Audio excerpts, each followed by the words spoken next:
Hello students, this video is about motional EMF और हम कह सकते हैं motional induced EMF. You know that Faraday law के अकॉर्डिंग जब हम एक मैग्नेट को मूव कराएंगे कॉइल के अगेंस्ट, देन मैग्नेटिक फ्लक्स की वजह से हमारे पास इंड्यूस्ड ईएमएफ और we can say that induced current produce होगा।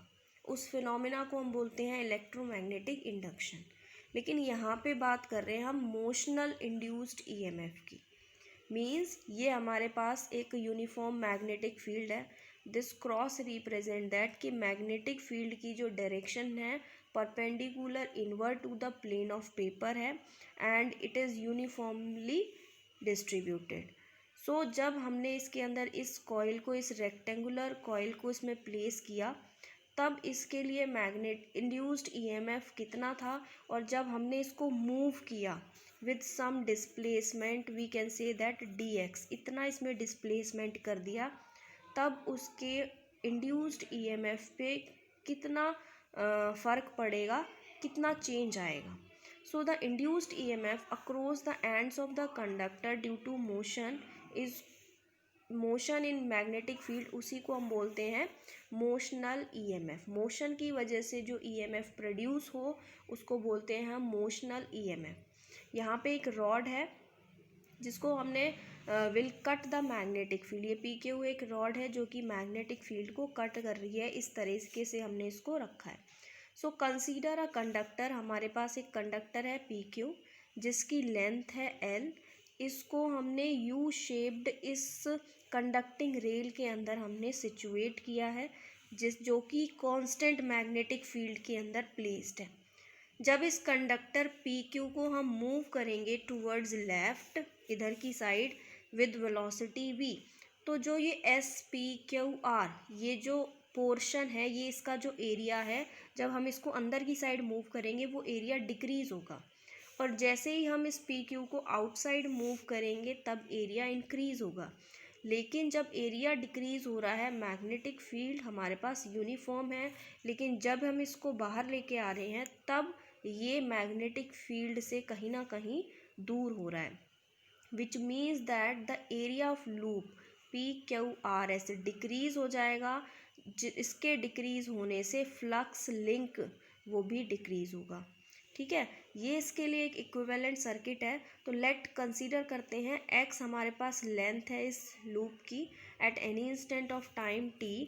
सो magnetic flux link with this loop P Q R S, जो मैग्नेटिक फ्लक्स है उसको हम डायरेक्ट रिजल्ट यूज़ कर रहे हैं, हमने पहले भी फाइंड आउट किया है, that is B A cos theta.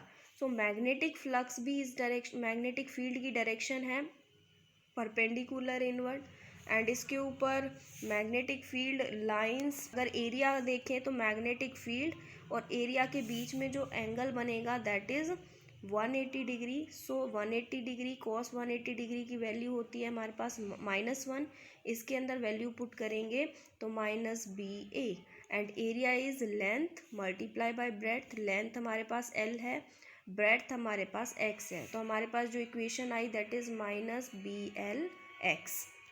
And according to Faraday's second law, we know that induced EMF is rate of change of magnetic flux, और नेगेटिव साइन शो करता है कि जो इंड्यूस्ड ईएमएफ प्रोड्यूस होगा according to Lenz's law, it always oppose the cause responsible for its production.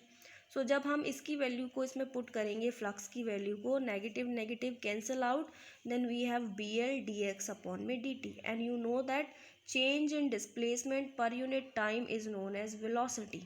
So induced EMF in case of motional EMF, या हम कह सकते हैं मोशनल इंड्यूस्ड EMF के लिए जो हमारे पास एक्सप्रेशन आएगा that is BLV, where B is the strength of magnetic field, length and velocity. This relation is also used numerically to solve the numericals.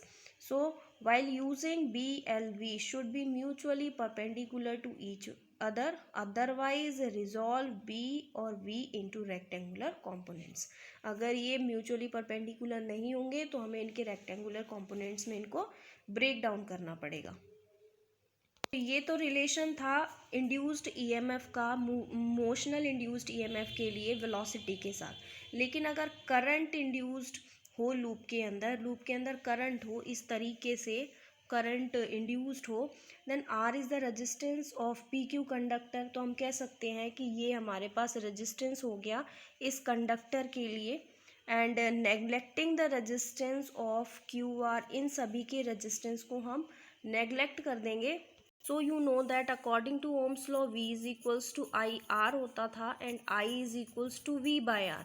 यहाँ पे V पोटेंशियल होता है, लेकिन अगर हम मैग्नेटिज्म में इंड्यूस्ड EMF की बात कर रहे हैं तो यहाँ पे V की जगह क्या यूज़ होता है, induced EMF। Induced EMF EMF electromotive force, it is not a force, it is the maximum potential between the battery, जो कि हम पहले भी करंट इलेक्ट्रिसिटी चैप्टर में इसको कंप्लीट डिस्क्राइब कर चुके हैं। So we have equation I is equals to E by R and induced EMF की वैल्यू अभी हमने फाइंड आउट करी, that is BLV and R is the resistance. So अगर हमारे पास किसी सर्किट के अंदर करंट है, रेजिस्टेंस है और हमें उसके लिए करंट की वैल्यू निकालनी है मोशनल इंड्यूस्ड EMF के साथ, इंड्यूस्ड EMF भी है, then we use this formula. And clockwise current using FRH means अगर हम करंट की डायरेक्शन फाइंड आउट करें तो फ्लेमिंग्स राइट हैंड रूल से हम उसकी डायरेक्शन को फाइंड आउट कर सकते हैं। अगर फोर्स की बात करें तो we know that force is equals to ILB sine theta and you know that कि लेंथ और मैग्नेटिक फील्ड हमारे पास परपेंडिकुलर इनवर्ड है। लेंथ हमारे पास ऐसे दे रखी है, दोनों के बीच में जो थीटा बनेगा that is 90 degree. So we have F is equals to IL and ILB and sine 90 की वैल्यू 1 होती है। करंट की वैल्यू अभी हमने फाइंड आउट करी, दैट इज BLV अपॉन में R, L इंटू में B, L स्क्वायर हो जाएगा and B square L square V upon में R। This is the required result for force on the movable arm PQ। And इस force की direction अगर हमें find out करनी है तो वो हम फ्लेमिंग्स लेफ्ट हैंड रूल से हम इसको फाइंड आउट कर सकते हैं। अगर पावर की बात करें, we know that power is equals to work done upon time, work done is equals to force into में डिस्प्लेसमेंट अपॉन में टाइम एंड डिस्प्लेसमेंट अपॉन में time is known as velocity. Force into में velocity is the formula for power, because हमें force की value पता है, velocity भी v इस रिलेशन में रखेंगे तो ये फॉर्मूला किस में चेंज हो जाएगा, B square L square V square upon में R। And according to Joule's law हमारे पास पावर के 3 रिलेशन आए थे। तो पावर के लिए हमारे पास I square R is also another formula था। I स्क्वायर की वैल्यू अगर हम इसमें पुट करते हैं B square L square V square by R का whole square R square into में R, देन हमारे पास पावर डिसिपेटेड का जो फॉर्मूला होगा which is also another formula, that is B square L square V square R। वहाँ से joules law से भी हमने पावर का जो फॉर्मूला निकाला और इस फॉर्मूले से जो निकाला दोनों ही हमारे पास सेम आ रहे हैं। इट मीन्स हम कह सकते हैं जो हमने पावर डिलीवर करी है वही पावर डिसिपेट हुई है, जितनी हमने दी उतनी ही पावर डिसिपेट हुई। Thus mechanical energy expended to maintain the motion of the movable arm in first converted into electric energy and then उसको किस में कन्वर्ट करती है, थर्मल एनर्जी में। नाउ ये तो हम बात कर रहे थे एक मैग्नेटिक फील्ड के अंदर एक रेक्टेंगुलर रोड के मोशन की, लेकिन अगर हम यूनिफॉर्म मैग्नेटिक फील्ड के अंदर एक मेटेलिक रोड है इसके रोटेशन की बात करें और उसके लिए अगर हमें इंड्यूस्ड EMF की वैल्यू फाइंड आउट करनी हो, रिलेशन फाइंड आउट करना हो, देन वी हैव, हमें पता है flux is equals to magnetic field into में एरिया स्वेप्ट होता है। मैग्नेटिक फील्ड यूनिफॉर्म है यहाँ पे तो हम उसको B से डिनोट कर सकते हैं, that is magnetic field strength multiply by area. इसका जो एरिया होगा सर्कुलर कॉइल के लिए जो एरिया होता है that is pi R square. And you know that this is the complete metallic road जो कि सर्कुलर मोशन के अंदर मूव कर रही है, तो इसकी कंप्लीट लेंथ को ही हम क्या लेके चलें, इसका रेडियस, क्योंकि ये एक पॉइंट हो गया और वो इस तरीके से मूव कर रही है तो उसकी कंप्लीट लेंथ ही उसके लिए क्या किसका काम कर रही है, उसकी रेडियस का। तो हम इसके एरिया को पाई L स्क्वायर लिख सकते हैं। सो इंड्यूस्ड EMF हमारे पास कितना हो जाएगा, we know that induced EMF is equals to minus d phi by dt and phi की वैल्यू आ गई b into pi L square. So induced EMF is equals to d∅/dt. So b into में pi L square upon में t and 2 से multiply कर दूँ और 2 से डिवाइड कर दूँ तो 2 πr² क्या हो जाएगा, 2 पाई यू नो दैट के E is equals to BL² upon में 2, इसको इस फॉर्म में लिख दिया, एंड 2 पाई अपॉन में t, and you know that 2 pi upon t is equals to omega. Omega is the angular velocity, क्योंकि ये रॉड जब मूव करेगी, मोशन करेगी, जब सर्कुलर मोशन, तो कुछ ना कुछ एंगल ये हम मेड करेगी with the origin, angle theta, फिर थीटा प्लस समथिंग, फिर समथिंग, मतलब एक 3 कंप्लीट रोटेशन जब होगा तब ये कंप्लीट 360 डिग्री से मूव कर जाएगी. So omega is equals to, you know that कि velocity is equals to displacement upon में टाइम. सो 2 पाई जब ये कंप्लीट रोटेट हो जाएगी 360 डिग्री से, तो 2 pi which is 2 into 180 degree, that is 360 degree, जो कि डिस्प्लेसमेंट हो गया अपॉन में टाइम t. तो अब इस वैल्यू को हम क्या लिख सकते हैं, omega.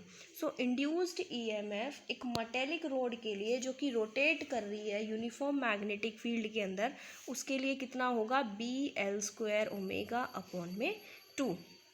And this equation is only valid for metallic disc, and according to Faraday's second law, induced EMF is equals to d∅/dt. So this is all about motional induced EMF and induced EMF for metallic rod which rotates in uniform magnetic field.